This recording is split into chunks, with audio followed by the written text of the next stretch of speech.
بسم اللہ الرحمن الرحیم۔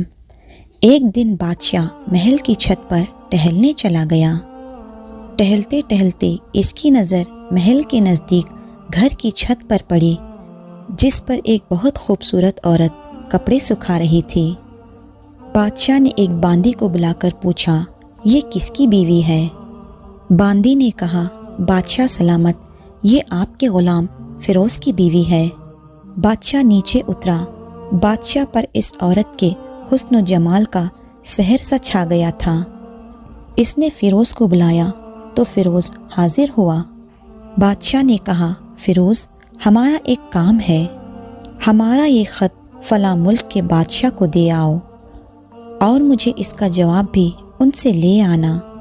فیروز بادشاہ کے حکم کو سر آنکھوں پر اور اس خط کو لے کر وہاں سے آ گیا۔ خط کو اپنے تکیے کے نیچے رکھ دیا، سفر کا سامان تیار کیا، رات گھر پر گزاری اور صبح منزل مقصود پر نکل گیا، اس بات سے لا علم کہ بادشاہ نے اس کے ساتھ کیا چال چلی ہے۔ ادھر فیروز جو ہی نظروں سے اوجھل ہو گیا۔ بادشاہ چپکے سے فیروز کے گھر آ پہنچا اور آہستہ سے فیروز کے گھر کا دروازہ کھٹکھٹایا۔ فیروز کی بیوی نے پوچھا، کون ہو؟ بادشاہ نے کہا، میں بادشاہ، تمہارے شوہر کا مالک۔ تو اس نے دروازہ کھولا۔ بادشاہ اندر آ کر بیٹھ گیا۔ فیروز کی بیوی نے حیران ہو کر کہا، آج بادشاہ سلامت ہمارے غریب خانے میں آئے۔ تو بادشاہ نے کہا، میں یہاں مہمان بن کر آیا ہوں۔ فیروز کی بیوی بادشاہ کا مطلب سمجھ گئی اور اس نے کہا، میں اللہ کی پناہ چاہتی ہوں آپ کے اس طرح آنے سے، جس میں مجھے خیر نظر نہیں آ رہی۔ بادشاہ نے غصے میں کہا، اے لڑکی، کیا کہہ رہی ہو؟ شاید تم نے مجھے پہچانا نہیں، میں بادشاہ ہوں، تمہارے شوہر کا مالک۔ فیروز کی بیوی نے کہا، بادشاہ سلامت، میں جانتی ہوں کہ آپ ہی بادشاہ ہیں، لیکن بزرگ کہہ گئے ہیں، اگر مچھر گر جائے کھانے میں تو میں ہاتھ اٹھا دیتا ہوں، اگر چاہ کے میرا دل کرتا ہے کھانے کو تمہارے پانی میں کوئی پھول نہیں چھوڑوں گا۔ لوگوں کا مقصد یہاں آنے جانے کی وجہ سے شیر کو اگر جو جتنا بھی تیز بھوک لگی ہو، لیکن وہ مردے کو تو نہیں کھانا شروع کر دیتا۔ پھر کہا، بادشاہ سلامت، تم اس کٹورے میں پانی پینے آ گئے ہو جس میں تمہارے کتے نے پانی پیا ہے۔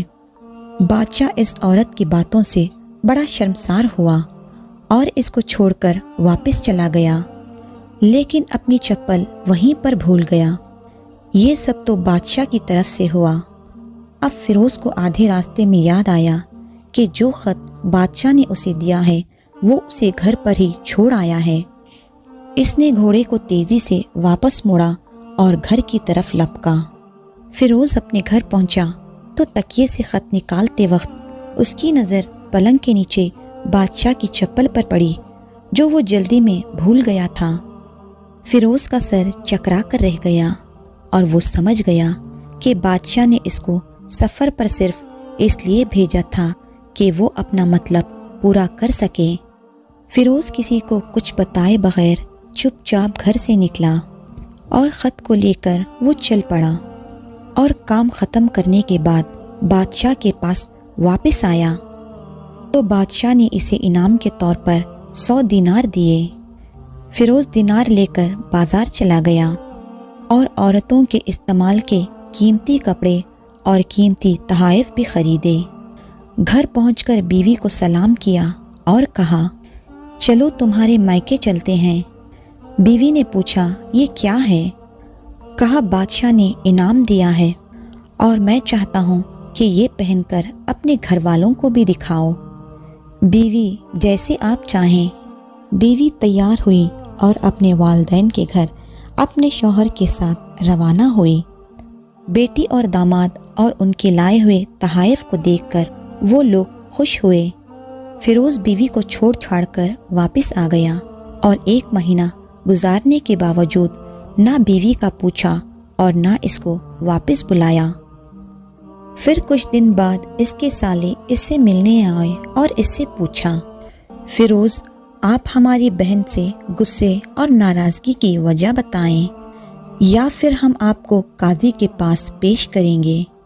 تو اس نے کہا اگر تم چاہو تو کر لو، لیکن میرے ذمے اس کا ایسا کوئی حق باقی نہیں جس کو میں نے ادا نہ کیا ہو۔ پھر وہ لوگ اپنا کیس قاضی کے پاس لے کر چلے گئے۔ پھر قاضی نے فیروز کو بلایا۔ قاضی اس وقت بادشاہ کے پاس بیٹھا ہوا تھا۔ لڑکی کے بھائیوں نے کہا بادشاہ سلامت اور قاضی القضا قائم الدائم رہیں۔ قاضی صاحب، ہم نے ایک سرسبز بات درخت پھلوں سے بھرے اور ساتھ میں میٹھے پانی کا کنواں اس شخص کے حوالے میں دیا تھا، تو اس نے ہمارے باغ کو اجاڑ دیا اور سارے پھل کھا لیے، درخت کو کاٹ دیے اور کنویں کو خراب کر کے بند کر دیا۔ قاضی فیروز کی طرف متوجہ ہو کر پوچھا، ہاں لڑکے، تو پھر تم کیا کہتے ہو؟ قاضی صاحب، مجھے جو باغ دیا گیا تھا وہ اس سے بہتر حالت میں نے انہیں واپس کیا ہے۔ قاضی نے پوچھا، کیا اس نے باغ تمہیں ویسی حالت میں واپس کیا ہے؟ تو انہوں نے کہا، ہاں ویسی حالت میں واپس کیا ہے، لیکن ہم اس سے باغ واپس کرنے کی وجہ پوچھنا چاہتے ہیں۔ قاضی نے کہا، ہاں فیروز، تم اس بارے میں کیا کہنا چاہتے ہو؟ فیروز نے کہا، قاضی صاحب، میں نے کسی بغض اور نفرت کی وجہ سے یہ باغ نہیں چھوڑا، بلکہ میں نے اس لیے چھوڑا کہ جب میں ایک دن باغ میں آیا تو میں نے اس میں شیر کے پنجوں کے نشان دیکھے، تو مجھے خوف ہوا کہ شیر مجھے کھا جائے گا، اس لیے شیر کے اکرام کی وجہ سے میں نے باغ جانا بند کر دیا۔ بادشاہ جو ٹیک لگائے یہ سب کچھ سن رہا تھا اور اٹھ کر بیٹھ گیا اور کہا، فیروز، اپنے باغ کی طرف امن اور مطمئن ہو کر جاؤ، واللہ اس میں کوئی شک نہیں کہ شیر تمہارے باغ میں آیا تھا، لیکن وہ وہاں پر نہ تو کوئی اثر چھوڑ سکا اور نہ کوئی پتا توڑ سکا اور نہ ہی کوئی پھل کھا سکا۔ وہ وہاں پر تھوڑی دیر رہا اور مایوس ہو کر واپس لوٹ گیا۔ خدا کی قسم، میں نے کبھی تمہارے جیسے باغ کے گرد لگے مضبوط دیواریں نہیں دیکھی۔ تو فیروز اپنے گھر لوٹ آیا اور اپنی بیوی کو واپس لے لیا۔ نہ ہی قاضی کو پتہ چلا اور نہ ہی کسی اور کو کہ آخر ماجرا کیا تھا۔ کیا خوب بہتری ہے اپنے اہل و عیال کے راز چھپانا تاکہ لوگوں کو پتہ نہ چلے۔ اپنے گھروں کے بھید کسی پر ظاہر نہ ہونے دو۔ اللہ آپ لوگوں کی اوقات خوشیوں سے بھر دے، آپ کو، آپ کے اہل و عیال کو، آپ کے مال کو اپنے حفظ و امن میں رکھے۔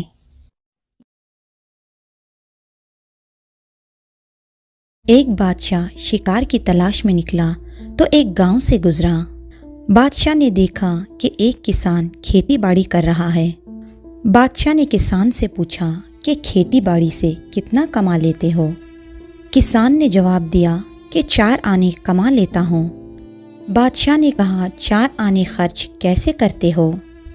کسان نے کہا، 1 آنا قرض دیتا ہوں اور 1 آنا کنویں میں ڈال دیتا ہوں، 1 آنے سے قرض اتارتا ہوں اور باقی 1 آنا اپنے اور اپنی بیوی پر خرچ کرتا ہوں۔ بادشاہ کو کسان کی بات عجیب لگی۔ بادشاہ نے کہا، اپنی بات کی وضاحت کرو۔ کسان نے کہا، 1 آنا قرض دینے کا مطلب ہے کہ میں 1 آنا اپنے بچوں پر خرچ کرتا ہوں جو ان پر میرا ایک قرض ہے۔ 1 آنا کنویں میں ڈالنے کا مطلب اللہ تعالیٰ کی راہ میں خرچ کرتا ہوں۔ 1 آنا قرض اتارنے کا مطلب یہ ہے کہ جو مجھ پر میرے والدین کی محبت کا قرض ہے کہ جس طرح انہوں نے بچپن میں مجھے پالا، میرا خیال رکھا، اب میں بھی ان کا خیال رکھتا ہوں اور ان کی خدمت کرتا ہوں۔ بادشاہ کسان کی اس بات سے بڑا متاثر ہوا اور وہاں سے جب روانہ ہونے لگا تو کسان سے کہا کہ جب تک 100 بار میرا چہرہ نہ دیکھ لینا اس وقت تک یہ بات کسی کو مت بتانا۔ اس کے بعد بادشاہ نے دل میں سوچا کہ اب دربار والوں سے یہ سوال کروں گا۔ جب بادشاہ دربار پہنچا تو سب سے یہ سوال پوچھا کہ اگر تمہارے پاس 4 آنے ہوں تو کس طرح خرچ کرو گے؟ دربار میں ہر شخص نے اپنا اپنا جواب دیا۔ آخر میں بادشاہ نے کہا کہ اس سوال کا سب سے بہترین جواب میں خود دوں گا، مگر میرے سوال کی جس نے بھی درست تشریح کی تو اس کو بڑے انعامات سے نوازا جائے گا۔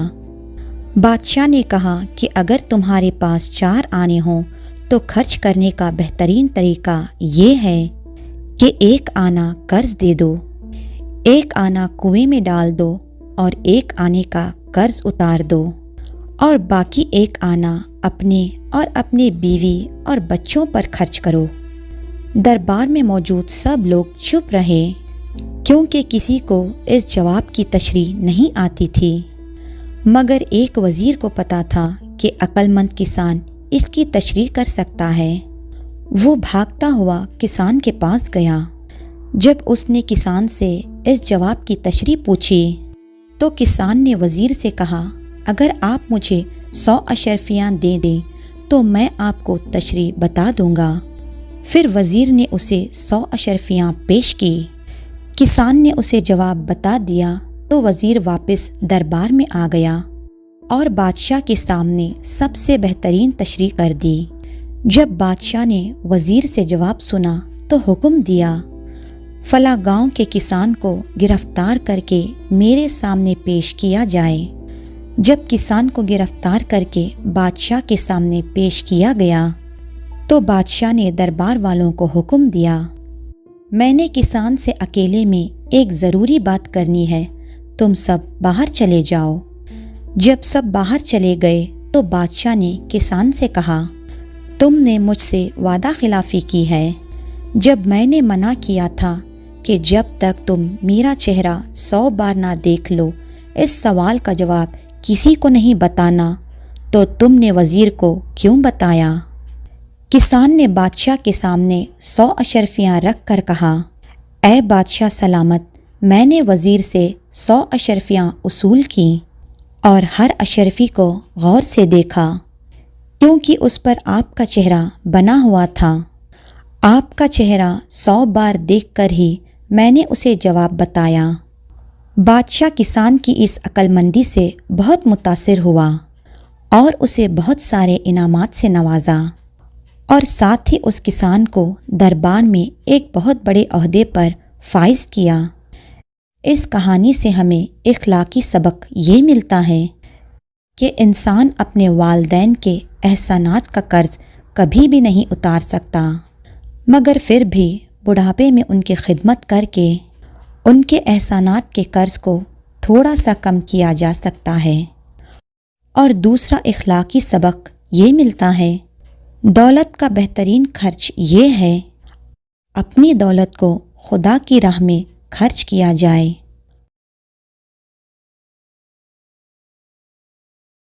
کبیر بادشاہ کا عزیز ترین حجام تھا۔ یہ بادشاہ کے پاس حاضر ہوتا تھا اور 2-3 گھنٹے اس کے ساتھ رہتا تھا۔ اس دوران بادشاہ سلطنت کے اموار بھی سر انجام دیتا رہتا اور حجامت اور شیو بھی کرواتا تھا۔ پھر ایک دن کبیر نائی نے بادشاہ سے عرض کیا، حضور، میں وزیر کے مقابلے آپ سے زیادہ قریب ہوں، میں آپ کا وفادار بھی ہوں، اور آپ اس کی جگہ مجھے کیوں نہیں وزیر بنا دیتے؟ بادشاہ مسکرایا اور کہنے لگا، میں تمہیں وزیر بنانے کے لیے تیار ہوں، لیکن اس سے پہلے تمہیں امتحان دینا ہوگا۔ کبیر نائی نے سینے پر ہاتھ باندھ کر کہا، بادشاہ سلامت، آپ حکم کریے۔ بادشاہ بولا، بندرگاہ پر ایک بحری جہاز آیا ہے، مجھے اس کے بارے میں معلومات لا کر دو۔ نائی بھاگ کر بندرگاہ پر گیا اور واپس آ کر بولا، جی جہاز وہاں کھڑا ہے۔ پھر بادشاہ نے پوچھا، یہ جہاز کب آیا؟ نائی دوبارہ سمندر کی طرف بھاگا، واپس آیا اور بتایا، 2 دن پہلے آیا ہے۔ پھر بادشاہ نے پوچھا، یہ بتاؤ یہ جہاز کہاں سے آیا؟ نائی تیسری بار سمندر کی طرف بھاگا، واپس آیا تو بادشاہ نے پوچھا، جہاز پر کیا لدا ہے؟ پھر نائی چوتھی بار سمندر کی طرف بھاگ کھڑا ہوا۔ قصہ مختصر، نائی شام تک محل اور بندرگاہ پر چکر لگا کر تھک گیا۔ اس کے بعد بادشاہ نے وزیر کو بلایا اور اس سے پوچھا کیا سمندر پر کوئی جہاز کھڑا ہے؟ بادشاہ سلامت 2 دن پہلے ایک تجارتی جہاز مصر سے بندرگاہ پر آیا تھا۔ اس میں جانور، خوراک اور کپڑا لدا ہوا ہے۔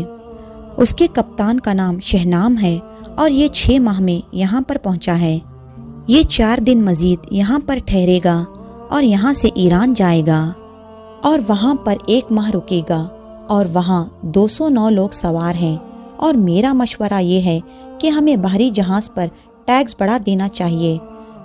بادشاہ نے یہ سن کر کبیر حجام کی طرف دیکھا اور پوچھا کیا تمہیں یہ پتہ چلا کہ حجام اور وزیر میں کیا فرق ہے؟ حجام نے چپ چاپ اس طرح اٹھایا اور کہا جناب، وزیر وزیر ہوتا ہے اور نائی نائی ہوتا ہے۔ ایک بادشاہ نے اپنے ملک میں جھوٹ ختم کرنے کی ایک تدبیر سوچی اور اپنے ملک میں اعلان کیا کہ جو کوئی بھی جھوٹ بولتے ہوئے پکڑا گیا اس کو 5000 دینار جرمانہ ہوگا۔ اب ہر کوئی ایک دوسرے سے ڈرتا تھا کہ کہیں جھوٹ بولتے ہوئے پکڑے نہ جائیں ورنہ پھر جرمانہ ہوگا۔ پھر ایک دن بادشاہ اور وزیر اپنا بھیس بدل کر شہر میں گھومنے گئے۔ جب تک گئے تو آرام کرنے کی غرض سے ایک تاجر کے پاس ٹھہرے۔ اس نے دونوں کو چائے پلائی۔ بادشاہ نے تاجر سے پوچھا تمہاری عمر کتنی ہے؟ تو تاجر نے کہا 20 سال۔ تمہارے پاس دولت کتنی ہے؟ تو تاجر نے کہا 70,000 دینار۔ بادشاہ نے پوچھا تمہارے بچے کتنے ہیں؟ تو تاجر نے جواب دیا 1۔ واپس آ کر انہوں نے سرکاری دفتر میں تاجر کے کوائف اور جائیداد کی پڑتال کی تو اس کے بیان سے مختلف تھی۔ بادشاہ نے تاجر کو دربار میں طلب کیا اور وہی 3 سوالات کیے۔ تاجر نے وہی جوابات دیے۔ بادشاہ نے وزیر سے کہا اس پر 15 دینار جرمانہ عائد کر دو اور سرکاری خزانے میں جمع کروا دو، کیونکہ اس نے 3 جھوٹ بولے ہیں۔ سرکاری کاغذات میں اس کی عمر 35 سال ہے، اس کے پاس 70,000 دینار سے زیادہ رقم ہے اور اس کے 5 لڑکے ہیں۔ تاجر نے کہا زندگی کے 20 سال میں نے نیکی اور ایمانداری سے گزارے ہیں اور میں اسی کو اپنی عمر سمجھتا ہوں، اور زندگی میں نے 70,000 دینار ایک مسجد کی تعمیر میں خرچ کیے ہیں اور اسی کو اپنی دولت سمجھتا ہوں، اور 4 بچے نالائق اور بد اخلاق ہیں، صرف ایک بچہ اچھا ہے، اسی کو میں اپنا بچہ سمجھتا ہوں۔ یہ سن کر بادشاہ نے جرمانے کا حکم واپس لے لیا اور تاجر سے کہا ہم تمہارے جواب سے خوش ہوئے۔ وقت وہی شمار کرنے کے لائق ہے جو نیک کاموں میں گزر جائے، دولت وہی ہے جو قابل اعتبار ہے جو راہ خدا میں خرچ ہو، اور اولاد وہی ہے جس کی عادتیں نیک ہوں۔ کے کتے۔ بادشاہ آج بہت ہی خوش مزاج لگ رہا تھا۔ وہ نوجوان وزیر کی طرف مڑا اور مسکرا کر پوچھا تمہاری زندگی کی سب سے بڑی خواہش کیا ہے؟ وزیر شرما گیا، اس نے منہ نیچا کر لیا۔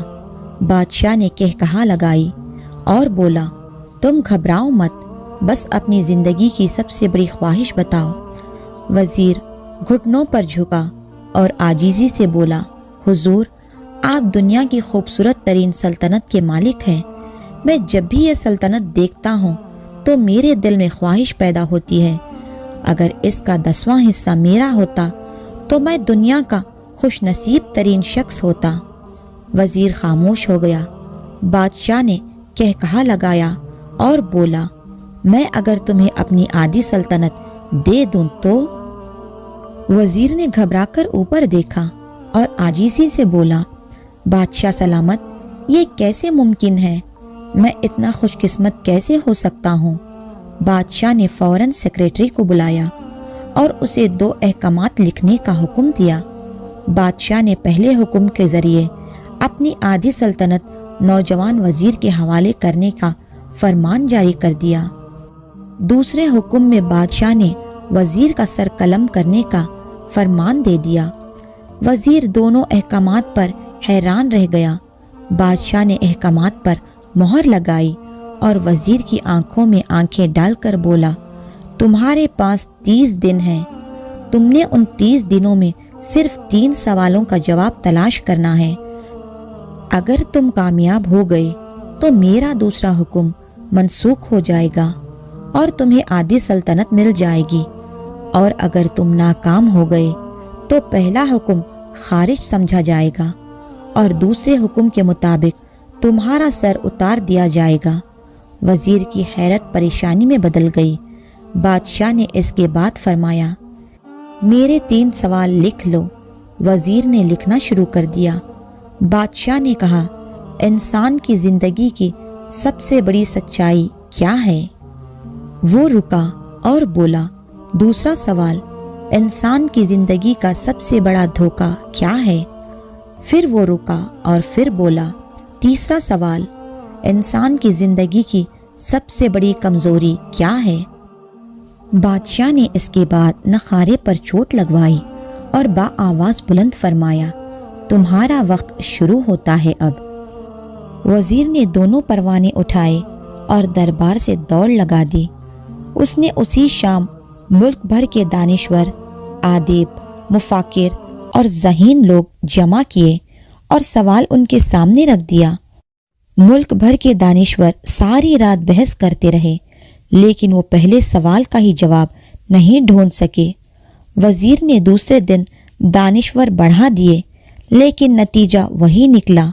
وہ آنے والے دنوں میں لوگ بڑھاتا رہا، مگر اسے کوئی تسلی بخش جواب نہیں مل سکا، یہاں تک کہ وہ مایوس ہو کر دارالحکومت سے باہر نکل گیا۔ وہ سوال اٹھا کر پورے ملک میں پھرتا، مگر اسے کوئی تسلی بخش جواب نہیں مل سکا۔ وہ مارا مارا پھرتا رہا، شہر شہر، گاؤں گاؤں کی خاک چھانتا رہا۔ شاہی لباس بھی پھٹ گیا، پگڑی ڈھیلی ہو کر گردن میں لٹک گئی، جوتے پھٹ گئے اور پاؤں میں چھالے پڑ گئے، یہاں تک کہ شرط کا آخری دن آ گیا۔ اگلے دن اس نے دربار میں پیش ہونا تھا۔ وزیر کو یقین تھا کہ وہ اس کی زندگی کا آخری دن ہے، کل اس کی گردن کاٹ دی جائے گی اور جسم شہر کے مرکزی پل پر لٹکا دیا جائے گا۔ وہ مایوسی کے عالم میں دارالحکومت کی کچی آبادی میں پہنچ گیا۔ آبادی کے سورے پر ایک فقیر کی جھونپڑی تھی۔ وہ گرتا پڑتا اس کٹیا تک پہنچ گیا۔ فقیر سوکھی روٹی پانی میں ڈبو کر کھا رہا تھا، ساتھ ہی دودھ کا پیالہ پڑا تھا، اور فقیر کا کتا شڑپ شڑپ کی آوازوں کے ساتھ دودھ پی رہا تھا۔ فقیر نے وزیر کی حالت دیکھی، کہا لگایا اور بولا، جناب عالی، آپ صحیح جگہ پہنچے ہیں، آپ کے 3 سوالوں کے جواب میرے پاس ہیں۔ وزیر نے حیرت سے اس کی طرف دیکھا اور پوچھا، آپ نے کیسے اندازہ لگا لیا میں کون ہوں اور میرا مسئلہ کیا ہے؟ فقیر نے سوکھی روٹی کے ٹکڑے چابے میں رکھے، مسکرایا، اپنا بوریا اٹھایا اور وزیر سے کہا، یہ دیکھیں، آپ کو بات سمجھ آ جائے گی۔ وزیر نے جھک کر دیکھا، بوریے کے نیچے شاہی خلعت بچھی تھی۔ یہ وہ لباس تھا جو بادشاہ اپنے غریب ترین وزاروں کو عنایت کرتا تھا۔ فقیر نے کہا، جناب عالی، میں بھی اس سلطنت کا وزیر ہوتا تھا، میں نے بھی ایک بار آپ کی طرح بادشاہ سے شرط لگانے کی غلطی کر دی، نتیجہ آپ خود دیکھ لیجئے۔ فقیر نے اس کے بعد سوکھی روٹی کے ٹکڑے اٹھائے اور دوبارہ پانی میں ڈبو کر کھانے لگا۔ وزیر نے دکھی دل سے پوچھا، کیا آپ بھی جواب تلاش نہیں کر سکے تھے؟ وزیر نے کہا لگایا اور جواب دیا، میرا معاملہ آپ سے مختلف تھا، میں نے جواب ڈھونڈ لیا تھا، میں نے بادشاہ کو جواب بھی بتایا، آدھی سلطنت کا پروانہ پڑھا، بادشاہ کو سلام کیا اور اس کٹیا میں آ کر بیٹھ گیا۔ میں اور میرا کتا دونوں مطمئن زندگی گزار رہے ہیں۔ وزیر کی حیرت بڑھ گئی، لیکن یہ سابق وزیر کی حکامت کے تجزیے کا وقت نہیں تھا، جواب معلوم کرنے کی گھڑی تھی۔ چنانچہ وزیر ہمدردی کرنے کے بجائے فریادی بن گیا اور اس نے فقیر سے پوچھا، کیا آپ مجھے سوالوں کے جواب دے سکتے ہیں؟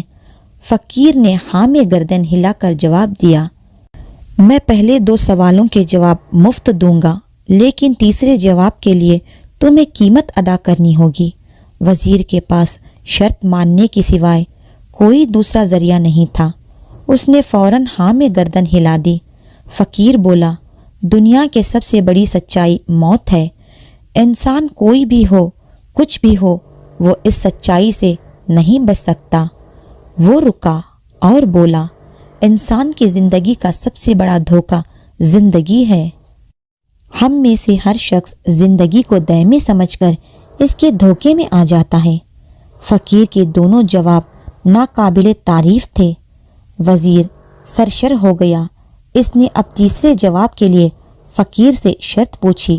فقیر نے کہا لگایا، کتے کے سامنے سے دودھ کا پیالہ اٹھایا، وزیر کے ہاتھ میں دیا اور کہا، آپ کو تیسرے سوال کا جواب اس وقت تک نہیں دوں گا جب تک آپ یہ دودھ نہیں پیتے۔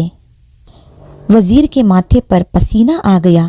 اس نے نفرت سے پیالہ زمین پر رکھ دیا۔ وہ کسی قیمت پر کتے کا جھوٹا دودھ نہیں پینا چاہتا تھا۔ فقیر نے کندھے اچکائے اور کہا، تمہارے پاس اب 2 راستے ہیں، تم انکار کر دو اور شاہی جلاد کل تمہارا سر اتار دے گا، پھر تم یہ ادھ پاؤ دودھ پی جاؤ۔ ایسا کرنے سے تمہاری جان بھی بچ جائے گی اور تم آدھی سلطنت کے مالک بھی بن جاؤ گے۔ فیصلہ بہرحال تم نے کرنا ہے۔ وزیر مشکل میں پھنس گیا۔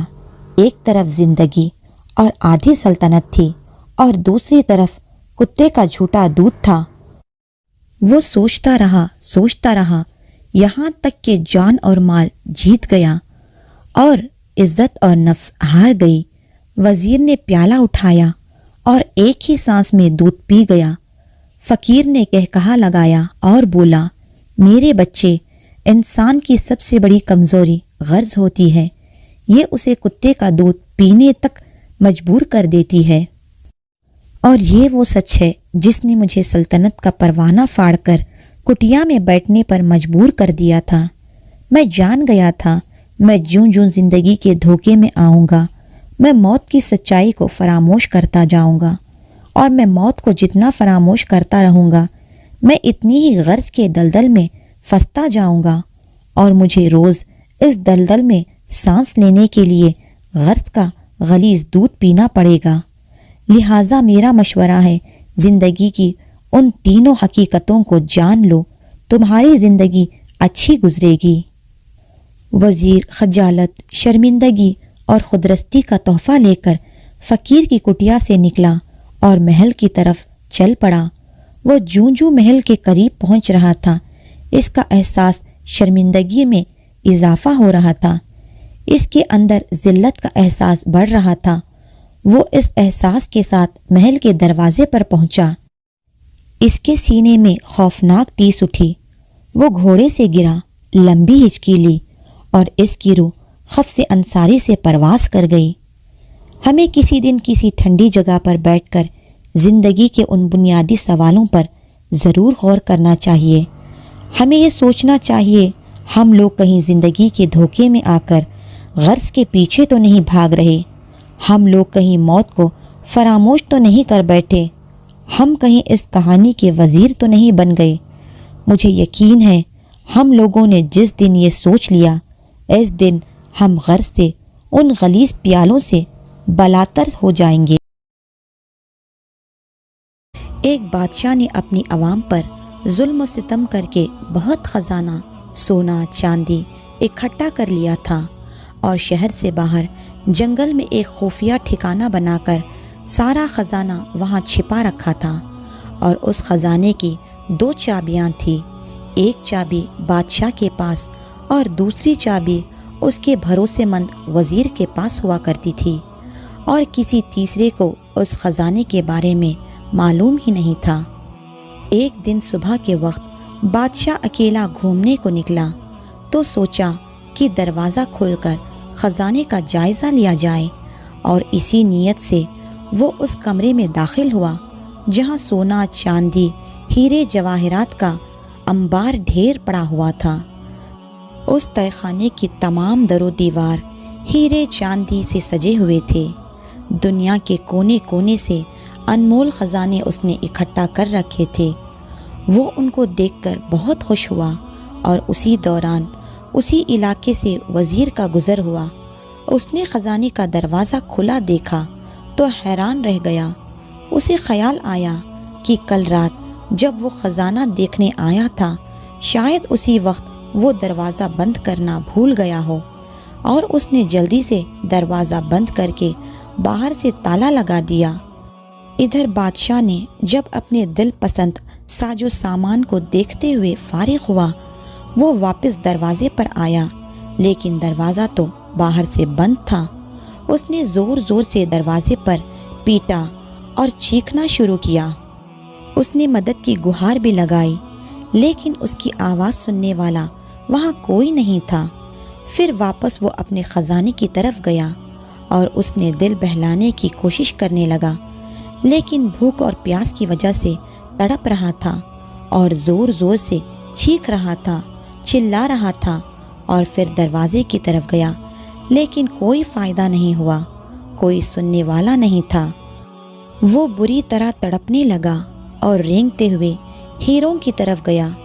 اس نے وہاں الماری کو کھول کر بڑے بڑے ہیرے دیکھے جن کی قیمت لاکھوں میں تھی۔ اس نے بڑی عاجزی انداز میں کہا، لکھپتی ہیرے، مجھے ایک وقت کا کھانا دے دو۔ اسے ایسے لگا جیسے ہیرے زور زور سے ہنسنے لگے ہوں۔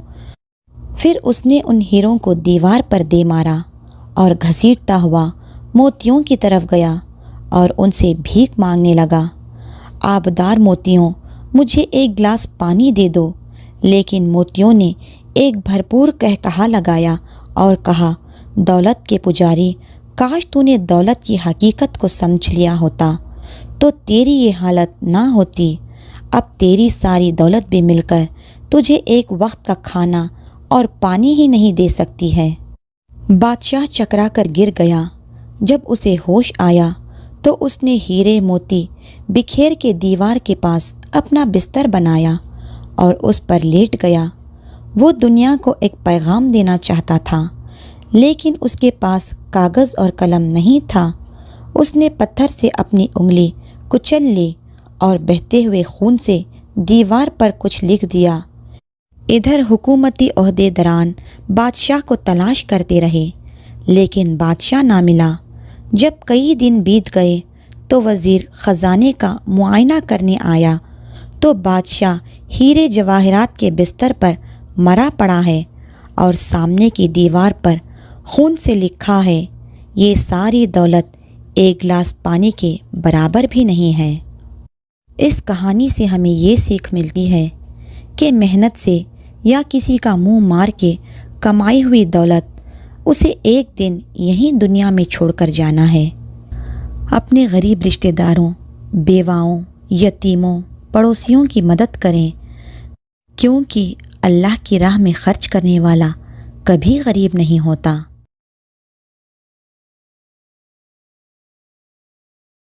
کسی ملک پر ایک نیک دل بادشاہ کی حکومت تھی۔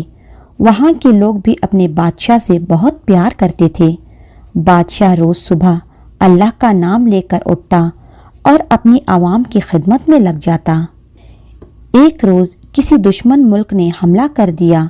بدقسمتی سے بادشاہ کو ہار کا سامنا کرنا پڑا اور بادشاہ کو قید خانے میں ڈال دیا گیا۔ آہستہ آہستہ زندگی یوں ہی گزرنے لگی۔ حملہ کرنے والا نیا بادشاہ بھی عوام کا دل جیتنے میں لگ گیا، مگر یہاں قیدی بادشاہ دن رات یہی سوچتا رہتا کہ اس سے غلطی کہاں ہوئی ہے، اسے کس گناہ کی سزا مل رہی ہے۔ اس نے تو کبھی کسی کا برا کیا بھی نہیں ہے، کسی کے ساتھ ظلم بھی نہیں کیا تھا، کہیں نا انصافی بھی نہیں کی، تو پھر کس جرم کی سزا مل رہی ہے اسے؟ بادشاہ یہاں قید خانے میں بھی اللہ کا شکر ادا کر رہا تھا۔ قید خانے میں بھی اسے وقت پر کھانا مل جاتا تھا۔ بادشاہ کو قید میں اب 8 مہینے ہونے والے تھے۔ روزانہ اسے شاہی چاول کی خوشبو تو آتی تھی، مگر شاہی کھانا نہیں ملتا تھا۔